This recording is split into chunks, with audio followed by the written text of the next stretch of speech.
Salut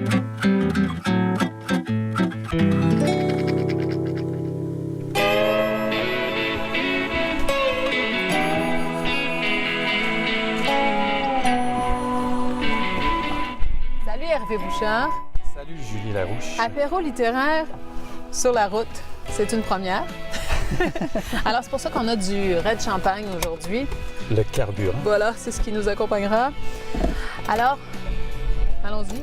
T'es prête pour le grand tour? Absolument. On décolle. Tiens-toi bien. Alors dans ton quartier, c'est aussi le quartier de ton enfance.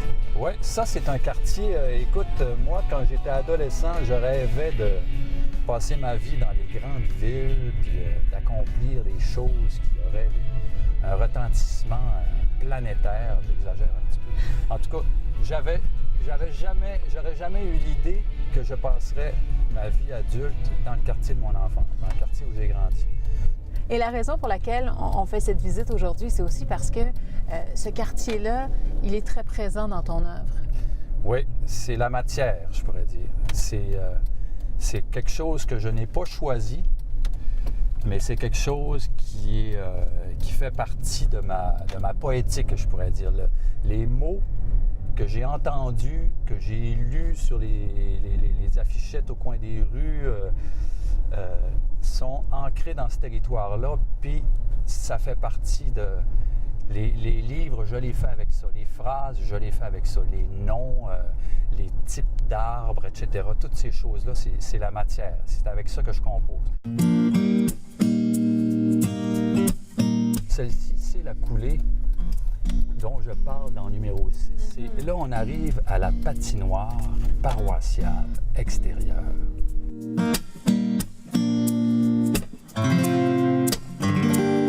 Là, on est sur le sol premier, le sol fondateur de la patinoire, où numéro 6 a appris à patiner.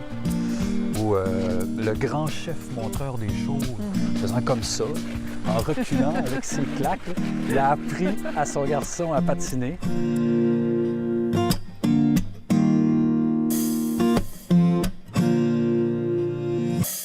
Est-ce qu'il y a eu une lecture marquante à l'enfance ou à l'adolescence? Oh, probablement un comique, probablement une bande dessinée, probablement, je sais pas, un Spider-Man ou un Tintin ou un Astérix ou un Gaston Lagaffe. Gaston Lagaffe peut-être, auquel je me suis attaché particulièrement parce que ça me faisait décoller, ça me faisait sortir de mon corps. J'étais dans une distraction là, totale, je m'oubliais.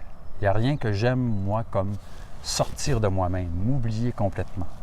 Puis on peut dire que j'ai le profil du toxicomane parfait. Là. Moi, il n'y a rien que j'aime comme ne plus sentir que je suis là.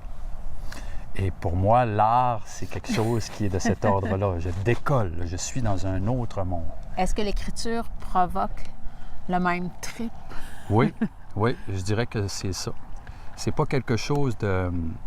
C'est difficile, c'est très difficile, mais à partir du moment où c'est comme une passion, c'est quelque chose qui dévore. Pour terminer ce beau périple, Hervé, c'est une tradition à l'apéro littéraire. On aime bien avoir les suggestions de lecture, les coups de cœur. Est-ce que tu en as un à nous proposer? J'en ai un, oui. C'est un livre qui a été publié en italien pour la première fois en 1961 qui s'appelle « Le jour de la chouette ». L'écrivain s'appelle Leonardo Ciaccia. Il y a des personnages, il y a une façon de raconter les choses qui est tellement formidable. Et on a l'impression de connaître l'âme sicilienne, ou en tout cas de se donner l'impression de cette connaissance-là d'une façon qui est très claire. Merci infiniment. Un petit toast? Un petit toast, oui. Au Red Champagne? On fait ça... on l'a pas honoré tant que ça. Pas ça cul sec, c'est un peu sucré. Non. Merci. Merci à vous. Infiniment.